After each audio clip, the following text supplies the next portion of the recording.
All right. We are live. What's up, everybody? I went out the other day with some friends and was telling them about this experiment that I did recently, where I started including a lot more plants into my diet, and one of my friends felt that I should talk about this and share about it. So I was inspired by that and figured that I would.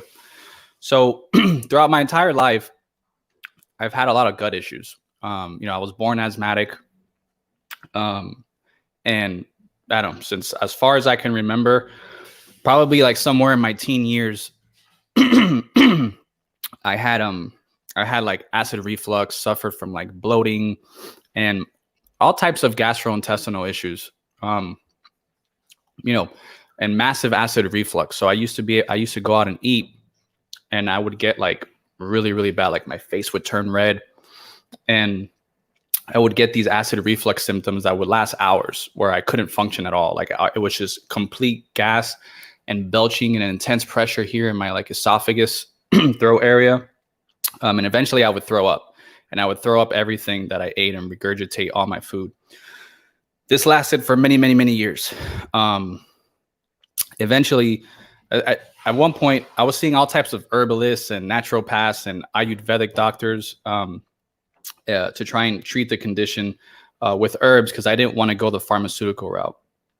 And this stuff helped, but it never treated the root cause of the issue. Eventually, I'll never forget one time.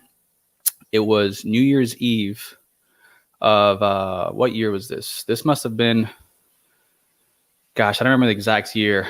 I think my son was a year old, so it must have been around like 2017. More or less. And around 2017, that New Year's Eve, or 2016, I'm sorry.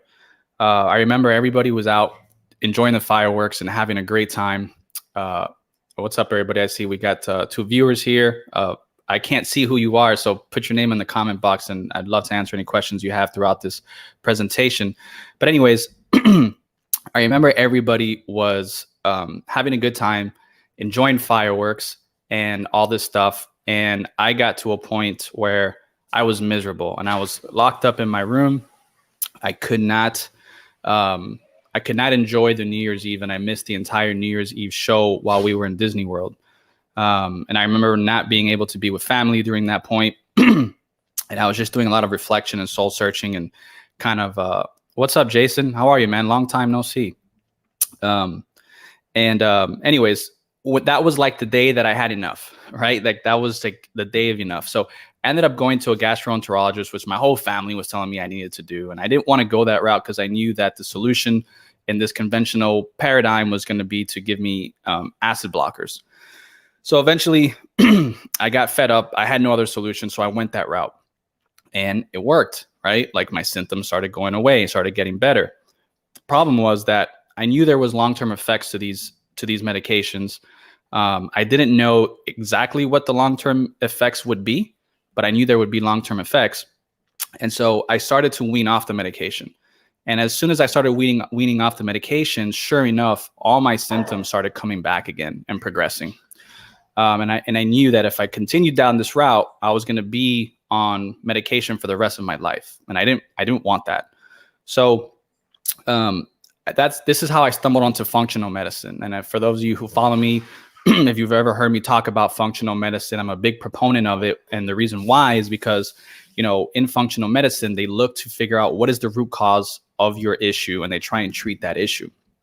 It wasn't until later that I found out I was diagnosed with a condition called SIBO. So that's SIBO, right? And it stands for small intestinal bacterial overgrowth. And essentially, it's a form of dysbiosis, right? It's you basically have too much bad bacteria going on. There's some theories that say that you have an overgrowth of bacteria in the small intestine, whereas in your small intestine, it's not supposed to be sterile, but you're supposed to have like 10 times less the amount of bacteria that you have in your large intestine, which is used to ferment food, right? And a lot of the plant foods that you eat, you don't really digest, right? Like the fiber as an example, right? We don't digest fiber. Our bodies can't do anything with that.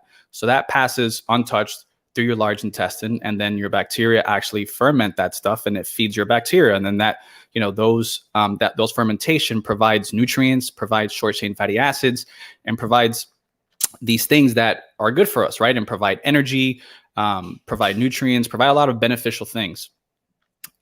So people with SIBO, like myself, we tend to have an overgrowth, or we have too much of this stuff in our small intestine, or we just don't have the right environment, right? I'm not exactly sure which one it is. It could be both.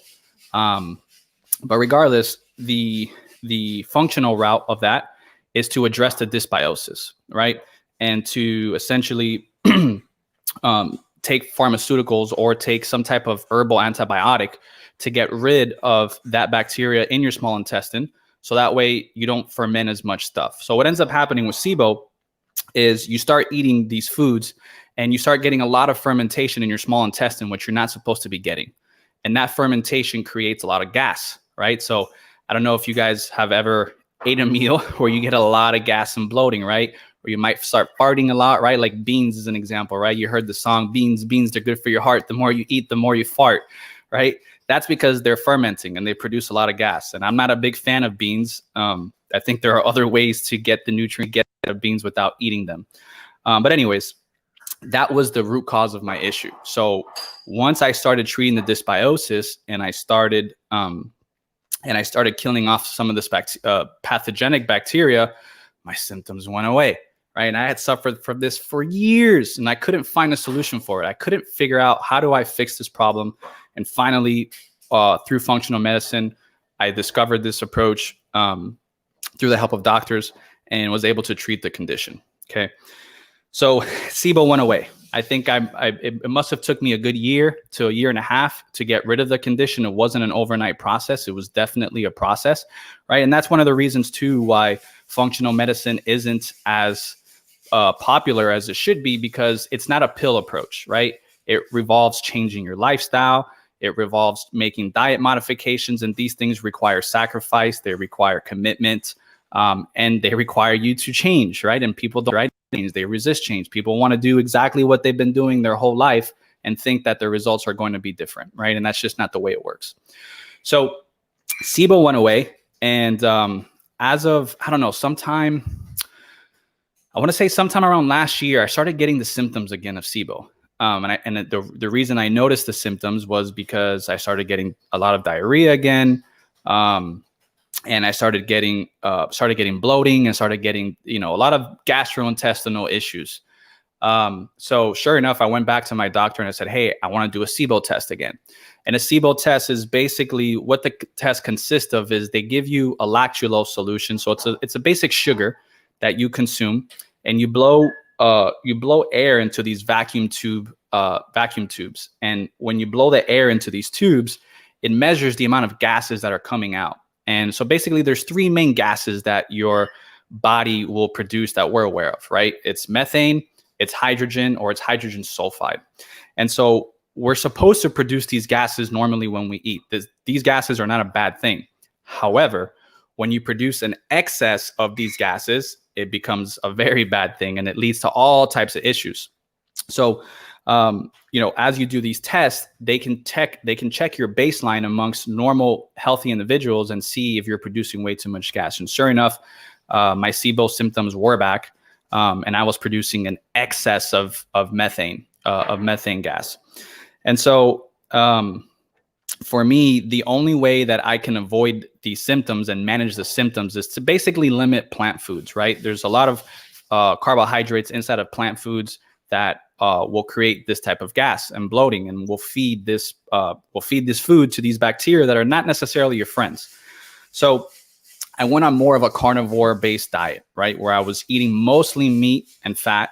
And to do that, basically you're starving the bacteria in there, because your small intestine can absorb meat and fat, right? That is the that is the digestive process of your stomach and your small intestine, right? Is to break these things down and absorb them. So you're basically not feeding most of your bacteria in there. And so while I'm doing this, I feel great, right? I have plenty of energy. I'm satiated. My brain is working right. No brain fog, no digestive issues. My poop is great. Everything is good. And anytime I stray away from this and I try and incorporate more plant foods back into my diet, symptoms start arising again. So I've been on an animal-based diet where typically my diet consists of mostly like fat. I do have some plants. I love salads, so I'll eat like arugula, cilantro, lots of fruits in the salad like olives, capers, peeled and sliced cucumbers with lots of fat, right? MCT, olive oil, and then I'll have some protein, obviously some good animal-based proteins, and a lot of fat throughout the diet, whether through coffee and tea, through desserts and things like that. And I've been eating this way for, I would say probably about a year or so.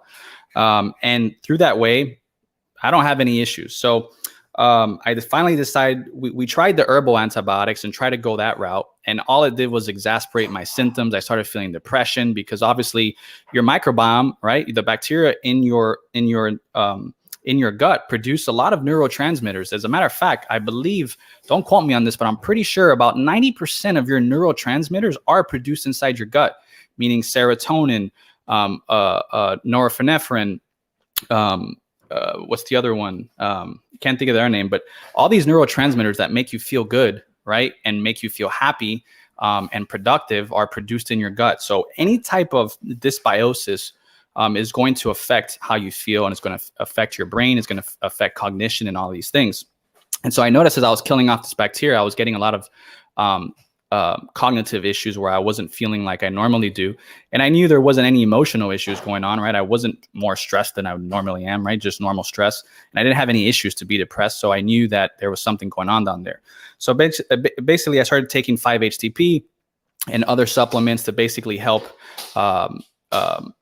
with mood, and those things solved the problem. And I knew that these antibiotics weren't working. So after I was done with the protocol, I got tested again, and sure enough, it didn't go away. So I left it at that. I said, you know what, I'm just going to eat this way for some time.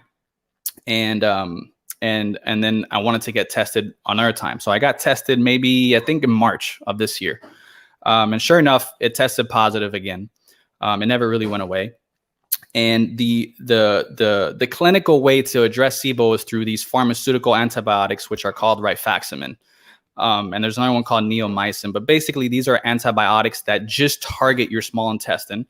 So the thought is that this isn't going to affect your microbiota in your large intestine, which you don't want, right? So if you're taking antibiotics all the time, that's why whenever you get sick, it's amazing to me that doctors today are prescribing antibiotics like candy. I mean, if you get sick and you go to a doctor, for the most part, 90% of them are going to give you an antibiotic. And they don't even check to see if the reason why you're sick is because of bacterial, or if it's viral. Like a whole bunch of people who have viral infections like COVID, right? Their doctors are giving them antibiotics, which makes no sense because it's a viral infection. It's not a bacterial infection. Why would you take antibiotics? And the problem with that is if you take antibiotics, you're going to create a whole bunch of issues downstream, because now you're getting rid of all this intestinal flora that is necessary for your body to function properly, and you're killing those things off. So anyways, back to the rifaximin. So I got the rifaximin. I had to get this overseas because if you don't have insurance, first off, insurance won't cover it, number one, which is mind-boggling to me, because pretty much if you have IBS or if you have any digestive disorders, I would bet you probably have a 50 to 60% chance of having SIBO, if not more, meaning that more people have SIBO today that is undiagnosed, and they don't even know they have it. And I believe that SIBO is probably one of the root causes of IBS, and it's probably one of the root causes of all these other gastrointestinal issues, whether it's Crohn's, whether it's diverculitis, ulcerative colitis, all these types of issues. I believe SIBO is at the top of one of these root causes. It can also be it could also be parasitic, or it can also be yeast, right? And again, these are things that conventional medicine just does not look at. They're not even trained on how to treat this. They're not even trained on how to measure these things. So, if you are suffering from these issues, it is really important that I believe you go see a functional medicine doctor so you can address these issues. Anyways, I did the rifaximin treatment and the neomycin treatment. And I said to myself, well, there's like a 50% chance that this actually works, right? That's what the studies show. It doesn't relieve the SIBO symptoms all the time. It's about a 50% success rate. And I believe one of the reasons for that too is because a lot of people, what they do is they go on these low fermentable carbohydrate diets, right? Which is called low FODMAP diets. And they don't feed the bacteria at all. And, just like any organism, they have survival mechanisms, and they will figure out how do we survive this onslaught. So if you start putting antibiotics in there, these guys are really, really smart, right? Bacteria have evolved for millions and millions and millions of years, and they know how to hide. They know how to survive, right? And so what I said to myself was, well, you know what? What I'm going to do is I'm going to eat a ton of fermentable carbohydrates, right? So I'll give you a list of one of the biggest culprits for fermentable carbohydrates. Obviously, beans. I don't touch beans. I would not eat beans. I don't think beans are an optimal food for human beings for the most part. I think if you are a human being that can ferment and make good things out of beans, you're an anomaly. I don't think that is a food that most people can tolerate and is a healthy staple to the diet. So I didn't touch the beans, but you have other foods: garlic, onions, mushrooms, asparagus. These are the big, in my opinion, these are the big FODMAP foods. And they can be healthy, right? Like onions have quercetin in it, which quercetin has been shown to have plenty of protective benefits, right? Especially for lung function, for immune function, and things like that. Asparagus is really, really high in glutathione, which is the master antioxidant in your body. Garlic has allicin, which is a great antibiotic. And it can be very healthy for people to consume. And mushrooms, besides fiber, it has some other things as well that can be very beneficial. So I started to incorporate all these foods because I figured, hey, I don't want these bacteria to go and hide. I want them to think that there's a feast coming up. I want them to eat. I want them to feel happy. And then I'm going to whack them outside the head with these antibiotics and get rid of them. So as I was talking with my girlfriend Amy about it, and I'm like, hey, and I even told my company, I'm like, for the next 15 days, I said, as I go through this treatment, I want you guys to just be aware that I might not be the best of mood person, because I figured there's going to be a war going on down here. And, if I start to feel, if you see me edgy or less patient than I usually am, or moody, just, bear with me, know that I'm going through this. I'm going to be going through this thing in the next 15 days, and I might not be the best version of myself. So anyways, day one, right? Day one, I take the antibiotics and I start eating these FODMAPs. And one of the first foods that I started to eat was raw onions. And since I like salads, I figured raw onions would be a great try to try. Chop them up, put them in my salad. And immediately on that day, my eyes got super, super swollen, red everywhere. I could hardly think, filled with brain fog, all types of issues. And I mean, this is amazing stuff, right? Because like, what is happening, right? They're producing gases. My immune system is now being overstimulated, and all these things are starting to happen. That was day one. As I started eating all these plant foods, literally every symptom that has been gone for the last several years resurfaced. I'm talking joint pain. My acid reflux came. I think I missed dinner within that 15-day window, maybe 3 or 4 times, because as I was eating, I would get the reflux again, and it would last for hours. And I couldn't go through these issues. And I hadn't had reflux like this in years.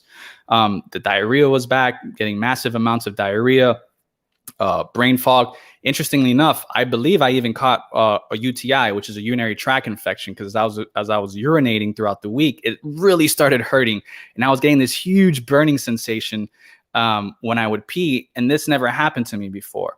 So anyways, I got this herbs called uva ursi, which is known to help with UTI. I started taking that, and thankfully, after the 15-day test, I said, okay, this was not ideal for me in this test. I don't know if it was because of the SIBO or whatnot, but I didn't feel good at all. So I decided to eliminate back the plants, and I said, hey, I'm going to go back to carnivore, or more of an animal-based approach to eating again, and stick to eating more protein and fat and limit the plant consumption. And the diarrhea lasted for a while. I think for the last 3 days, I haven't had any diarrhea again. Thank God, knock on wood. Stools are getting normal again. Joint pain has pretty much subsided. No more itchiness or redness in my eye. Brain feels fine and all these issues. But all this happened from eating plants. So what is it that is happening here? Our plants really are friends. And again, the microbiome is such an interesting concept and a fascinating concept because we don't even know what a healthy microbiome looks like, right? We kind of know what an unhealthy microbiome looks like, but we have no idea today what a healthy microbiome looks like, right? These studies of understanding the microbiome have just begun over the last 10 years. And to put things into perspective, your microbiome is so vast. It's like there's more going on in there than there is in the Milky Way galaxy, right? Just to put things into perspective, that's how vast it is. You have trillions of bacterial cells in there, and you have a lot of things going on. As a matter of fact, I was reading an article not too long ago where now they're even finding dark matter inside your large intestine. And, scientists now believe that there's even more dark matter than there is regular matter in there. So again, it's a whole other universe down in there. And so what's happening with these plant foods? Well, for one, plant foods feed these bugs, right? And these bugs create gases, and they create certain things that can trigger your immune system. And so if you're suffering from digestive issues, or even autoimmune issues, right? If you're getting these unexplained skin rashes, if you're getting autoimmune type symptoms where you're getting joint pain or you're getting brain fog, it is very, very, very likely there is something going on in the microbiome that is throwing off this balance. And so I have not found anything in my life thus far. And through, I belong to a lot of health forums with People Healing. I also have several health clients that I work with who have similar issues.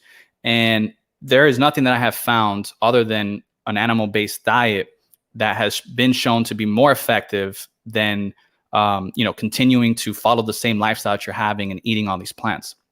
And so, there are people that they can't even touch plants and they get sick. What is it that's happening? Well, for one, there's this, it's important to know from an evolutionary standpoint that plants create phytochemicals, right? And I'm sure you heard of, if you don't eat plants, you're not going to get antioxidants, right? And that's a little bit misleading because plants do not have antioxidants. Let's make that clear, right? If you're eating plants for antioxidants, it's not quote unquote accurate, right? Because plants are actually pro-oxidants. What does that mean? It means that they actually create oxidation. It means that it's actually triggering your immune system. And it's basically a form of hormesis, right? If you're not familiar with hormesis is what doesn't kill you makes you stronger, right? So you're basically ingesting a little bit of toxin, a little bit of toxicity, and those toxins are now triggering your immune system, and beneficial things tend to happen. However, here's the problem though.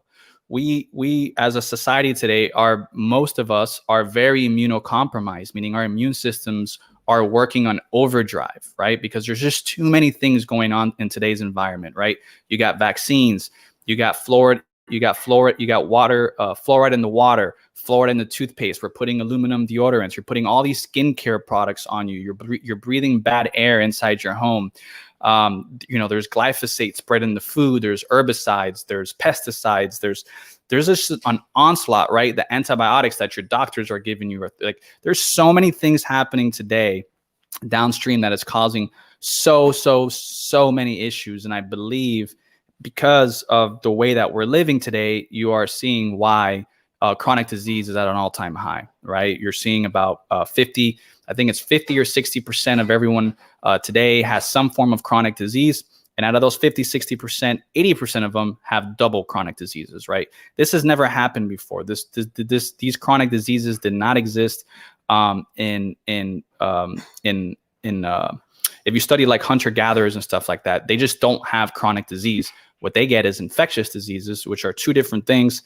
And these are things that have kind of, withered away with time, right? Through the use of antibiotics, just sanitation, cleaning, things like that. But now we're doing it to an excess, where now we're ingesting all types of chemicals, As a matter of fact, the EWG has studied the urine of babies, and they're exposed to like over 200 and something chemicals that have never ever that where humans have never ever been exposed to these things prior to 50 years ago, and we've been living on this earth for 200 and some thousand years. There's just no way. And if you look at our ancestors and you want to go to the million-year lineage, there's just no way that we've had time to evolve and adapt to these things. And so these things are causing a host of issues. So, keep in mind that when you are eating plants, you are triggering your immune system. And again, if you're immunocompromised, it might be a good idea to cut back on plants. And it's also important to know that there is a spectrum of toxicity in plants, right? So let's talk about that for a little bit. Let's talk about the spectrum of toxicity in plants. So we got a comment here from Jonathan. What's up, John? He says, I just bought a kaolin clay to help cure me from COVID. I don't know what that is. What is a kaolin clay?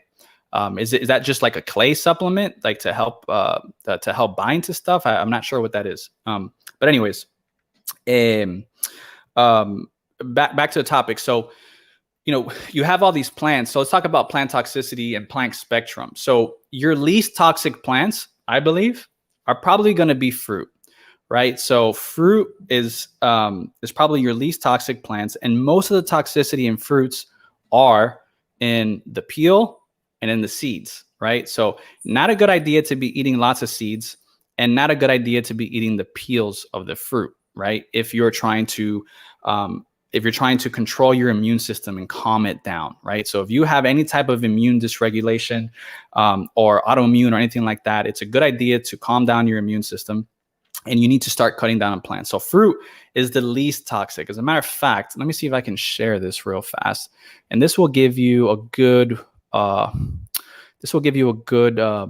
framework for plant toxicity and how I think about it. Let me share this here for a second. Here we go. All right. So I'm going to share my screen. Give me 1 second. And all right, here we go. All right. So you're looking at this framework is founded by Paul Saladino. If you don't know who Paul Saladino is, he's a medical doctor, functional medicine doctor, and he has used this type of way of eating to heal himself from autoimmune conditions, and a lot of people are benefiting from this. And so I want to bring this out to light because I think it is one of the most powerful interventions you can have for calming the immune system. So let's look at this. So let's look at toxicity. Now, I don't agree with everything on this chart. I think there are a lot of nuances here, and I think there's a lot of bio-individuality here because of our microbiomes. They're so unique. But let's go to low toxic stuff. So if we go to low toxic stuff, as you can see here, you have, first off, you have all your meats, right? And you have your fats, right? So you have your grass-fed beef, your pasture-raised pork.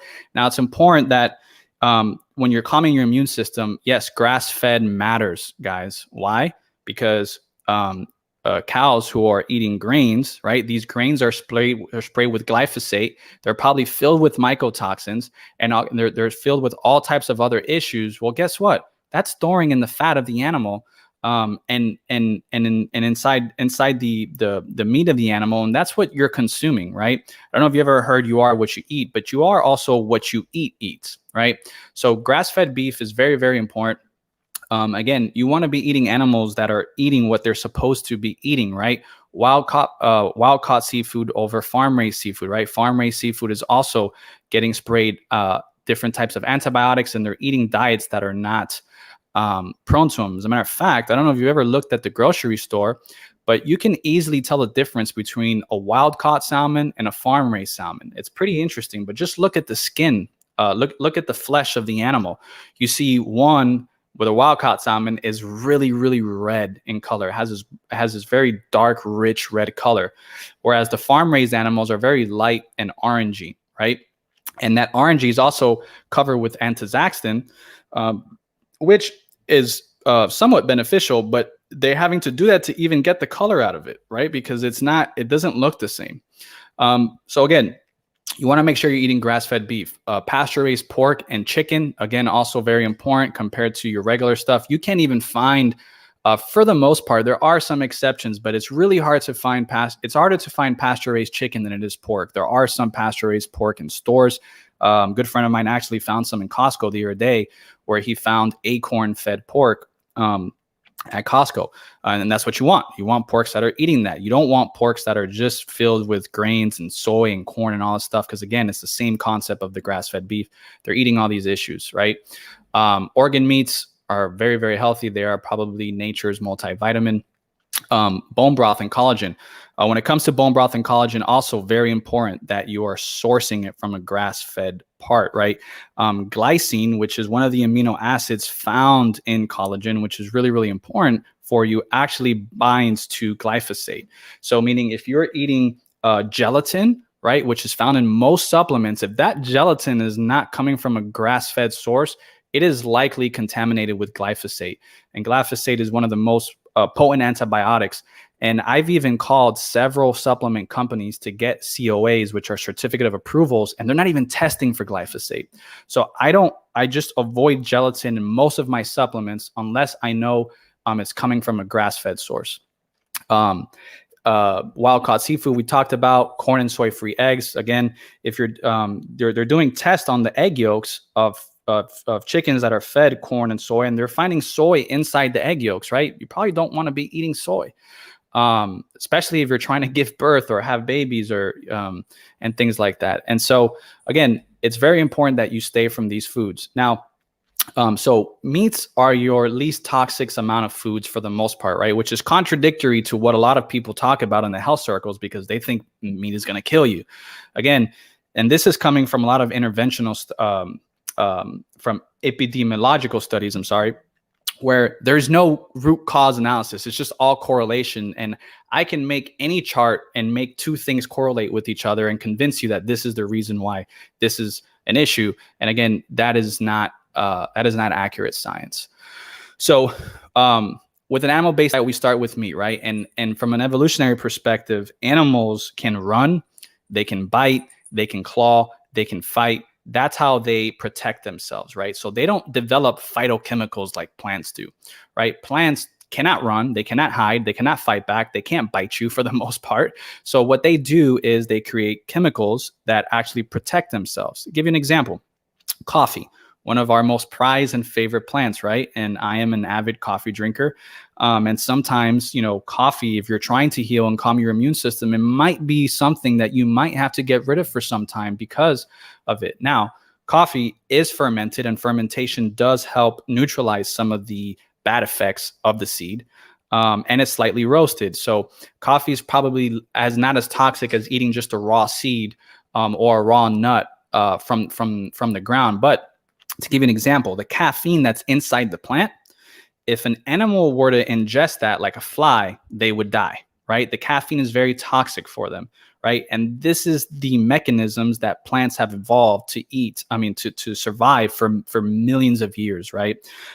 As a matter of fact, if you look at the plant spectrum, there is only a small amount of plants that humans can eat without dying, right? And I know we've figured this out. Humans have figured this out for a long time. We've known that there are poisonous plants. And as a matter of fact, most of them are poisonous. I don't have the exact research in front of me to tell you the percentage, but I probably want to say about maybe 80%, if not more, of all plants are not consumable for humans, meaning they will make you sick and they will slowly kill you, right? That's kind of where this stuff starts. So then let's talk about fruit. So I talked about fruit being your least toxic, right? Now, some other fruits here that a lot of people don't realize are fruit, which kind of act like vegetables, because they don't have sugar in them for the most part, right? But you have anything that basically has a seed in it, guys, is a fruit, right? So just be aware of that, right? So your avocado, your olives, your pumpkin, your squash, your zucchini, your cucumber, these really are all fruits. And so if you're trying to calm your immune system, two things: you want to peel you want to take the cover off of the fruit and you want to take the seed out, right? And that will make it less toxic for you to have. And then obviously all your animal fats to be eating, right? Ghee, tallow, suet, things like that. Now, he also talks about A2 dairy in here. I don't want to get into the difference between A1 and A2 right now, but dairy, I don't totally agree with this here, just because the casein protein can be very inflammatory for humans. I think there are some people who can tolerate raw dairy. And if you are having raw, quote unquote, dairy, I think it's a pretty healthy food to consume. But I think that there are far who can have raw dairy. Like for me, as an example, I stick to ghee. I can tolerate ghee as a fat very, very well. But anything above ghee, whether it's butter, whether it's cheese, whether it's cream, milk, yogurt, I don't feel good after. I get really tired. I feel fatigue. I may get brain fog. And that definitely affects my immune system. I get a lot of mucus. That's also a good sign to know if you're eating something that is causing inflammation, right? Is pay attention to your mucus levels. If you start sensing a lot of mucus coming out, that means your immune system is actually responding to the food you're eating. It's actually triggering your immune system, okay? So low toxicity spectrum for when it comes to plants is going to be your fruit. Then you have your medium toxic. Now you're going to see here white rice, right? I'm sure you've probably heard a lot of people talk about eat your brown rice over white rice. And brown rice has more vitamins and nutrients other than compared to white rice. And that's kind of one of the reasoning why conventionally trained nutritionists will tell you to consume brown over white.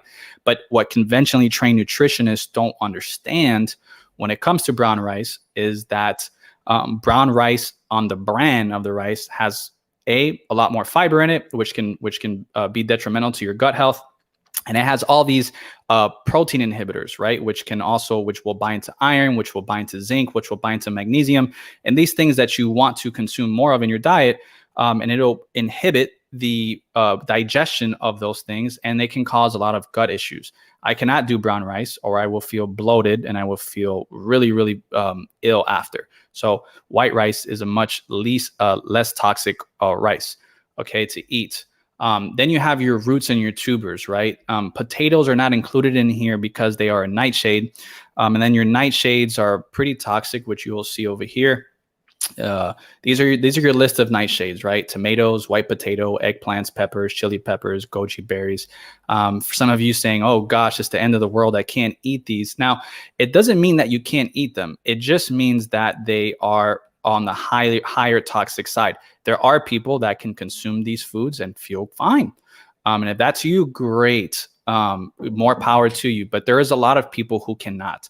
And so I'm talking to those who cannot. And I want you to be aware that these foods may be triggering autoimmune conditions for you, triggering your immune system and making you feel worse. So this is something to be aware of. How do you know, right? This is a question I get all the time. Well, Gabe, how do I know what foods are triggering my immune system and causing inflammation? I wish there was a test that and I'm talking about that in an ebook that I'm going to be releasing shortly. But I wish there was a test that you can actually take and it will tell you.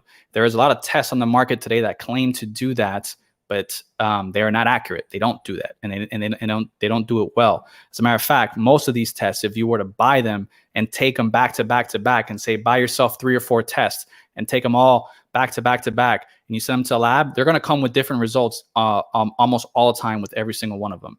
And it goes to show you that they're not very accurate. So something that you need to be mindful of. So back to the list. Let's go back to the list over here.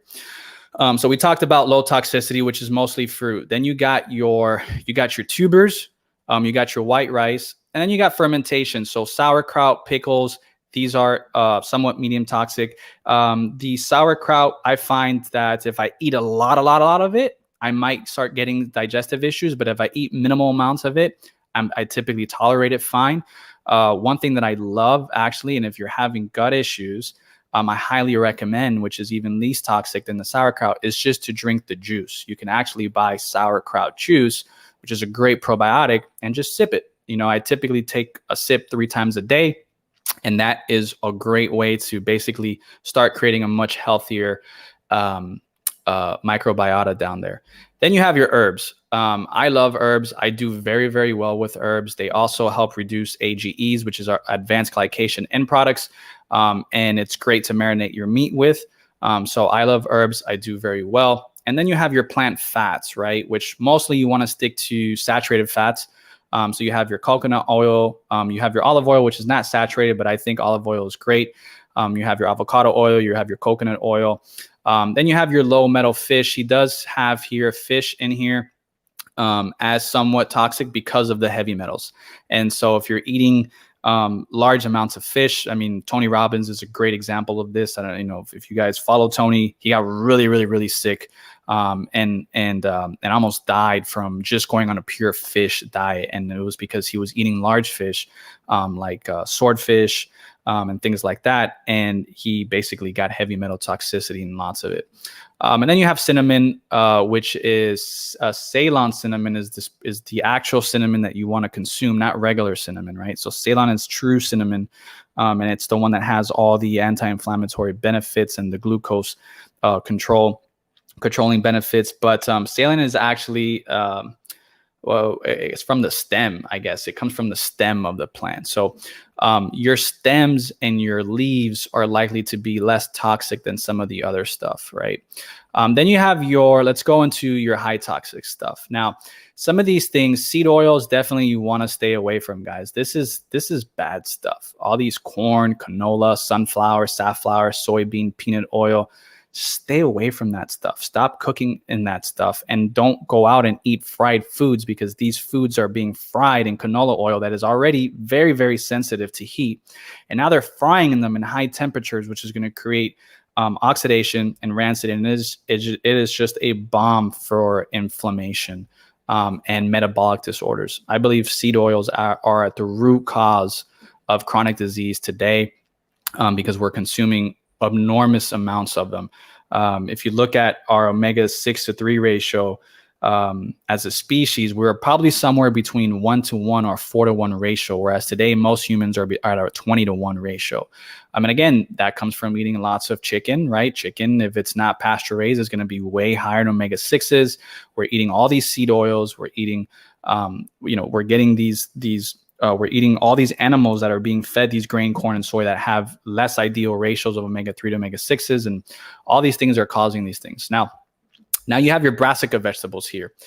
Now, some of these things, so for instance, for me, I find that I can't tolerate cauliflower very well or Brussels sprouts or cabbage because they are FODMAPs and they're fermentable and they tend to get me gassy. However, these other ones here, kale, broccoli, radishes, watercress, bok choy, I can do very well with, and I actually feel very, very good when I eat them. So I don't necessarily totally agree with them being high toxic, but there are things to be aware of. And again, how do you know these things? Well, the only way to really know is you have to eliminate these foods for some time. And you have to reset your baseline for what inflammation looks like. And the only way to do that is to stop eating them, right? Simple examples like if you're constantly eating fast food, right? If you're always eating fast food, you might not notice much because that's what you're used to. That's your baseline. But if you were to stop eating fast food for a month and all of a sudden go to McDonald's and get yourself a double quarter pounder, you're probably going to feel like shit. And the reason is because you reset your baseline, right? So it's kind of the same thing here. Chard is also a leafy green that I tend to do well with. Asparagus, I don't do well with, right? Because it's a fermentable carbohydrate. I tend to do well with all the lettuce and the greens as far as here. These don't tend to cause problems for me. Grains, I think, are the most toxic of all the plant foods with the seed oils as well. But most of these grains, they have all these protein inhibitors. And guys, it's important to understand that most of these plants, right? Like if you had the choice of eating a big animal and cooking that animal and being satiated from this animal over eating a grain, that is going to be really, really hard to come across, take massive amounts of work to get to prepare, right? Our ancestors used to go to great lengths to prepare these foods. They would crush them. They would leave them in acidic mediums for days to help reduce some of these effects. And then they would eat these things. And again, I believe most of these foods are fallback foods, right? They're foods we would eat in times of stress and in times of scarcity, and not when there was abundance, right? You would be eating animals and fat over these foods. Okay. Then you have your nuts. Your nuts, I would consider nuts for the most part somewhat medium toxic if you're preparing them right. Preparation here is key, right? You have to basically, if to eat the nuts are full of lectins and other protein inhibitors, right? And as a matter of fact, that when I went to Costa Rica, it was funny, because Costa Ricans who are known for cashews don't eat the nut. Like, they discard it, they throw it away. They eat the fruit that actually bears the nut, and they don't eat the nut because they know it's actually bad for you.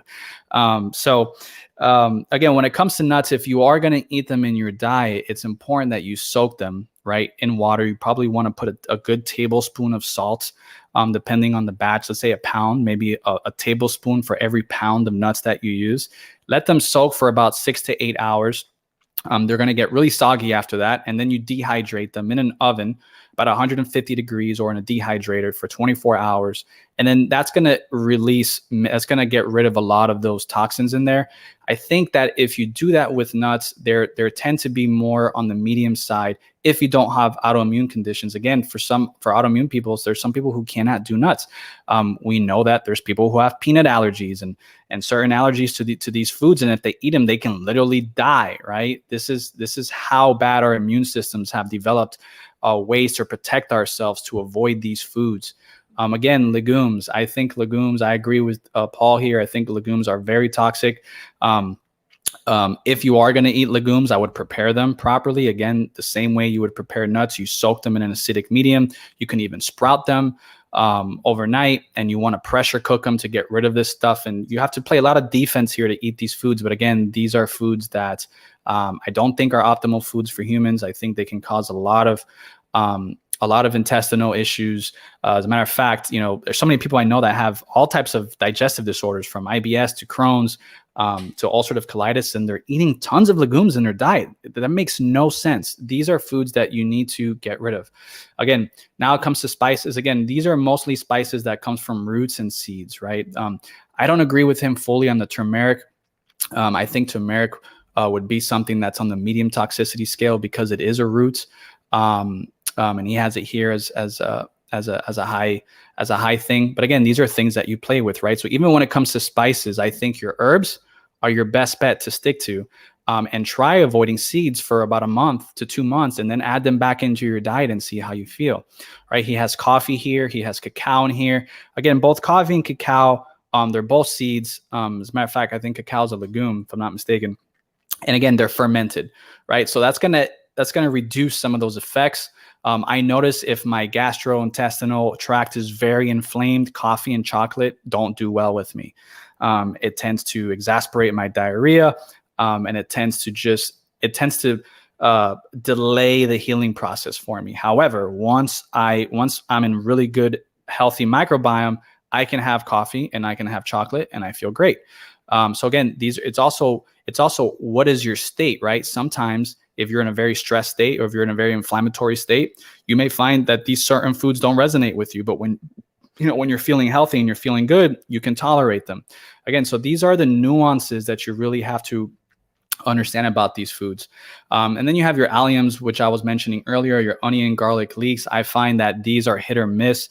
These can be very toxic for a lot of people, including myself. I don't tolerate them very well. They tend to give me gassiness. They tend to get that a red eye and itchiness all over my eye and trigger all these food intolerances for me. And then you have your heavy metal fish and things like that, right? So this is the spectrum of plant toxicity here, guys, and it's something to just be aware of and know. And so, for those of you that are suffering with gut issues, I'm going to stop sharing now. For those of you that are suffering with gut issues, it's really, really important to understand this and understand that not all plants are your friends, right? And plants have developed these phytochemicals that are not antioxidants. They are pro-oxidants. They are going to activate your immune system, and they are slightly toxic. And because they are slightly toxic, they will do, the theory is that they will actually turn on your immune system and turn on beneficial things, right? Kind of like exercise, right? As an example, like exercise is inflammatory. If you go lift heavy things, it's actually going to create a little bit of inflammation. But then good things happen with that, right? Like your body's like, oh, we gotta level up. We gotta tone down this inflammation. We gotta start building muscle. We gotta start, strengthening collagen. We gotta start doing all these things to help protect the body, and then those things help actually with anti-aging, right? So the question is, do you need plants for these to have these antioxidants and have the anti-aging benefits? I think it's an individual answer. I don't think that it's a one size fits all approach. I think you have to understand your individuality, with the health of your gut health, your microbiome, and understand, are these foods going to help you or are they going to hurt you? And it's really important when developing this framework for yourself to understand this plant toxicity spectrum and understand, okay, where in the plant toxicity spectrum can I tolerate these foods and feel great and thrive? And then which are the ones that make me weak, that get me gassy, get me joint pain, get me bloated, give me brain fog and things like that. And so the only way to figure this out is through trial and error, through just eliminating foods from your diet and then slowly adding one food in back at a time for maybe 3 days with no other variables, so you can understand, how does this food affect me, right? And this is really the only way to know. So that is pretty much it for me today. Been going on, wow, it's been an hour. I had no idea. But anyways, this is, I just wanted to share my 15-day experiment with you and kind of just introduce this concept to you that not all plants are your friends, and that plants can be causing a lot of issues for you that your doctor may not be telling you about. And it's a reality, and this is real. So, take it for what it's worth. If you need help or want help in implementing this type of lifestyle, feel free to reach out to me. This is something that I'm very passionate about and like helping people with. So that way we can be healthy, we can thrive, we can kick ass, and we can, do what it is that we really want to do on this planet, right? It's really, really hard to be your best self when you feel like shit, when you feel tired, when you're achy, when you're cranky, when you're moody. So getting this diet piece is really, really, really critical to your well-being. So hope you found this valuable. I do see that we got one viewer here in the audience. If you do have any questions, I will stay on just for a few minutes to answer those questions. And if not, I will hop off. So I'm not sure who's here watching, but let me know here in the comment section. And if you have any questions you'd like me to answer. And if not, I am going to hop off.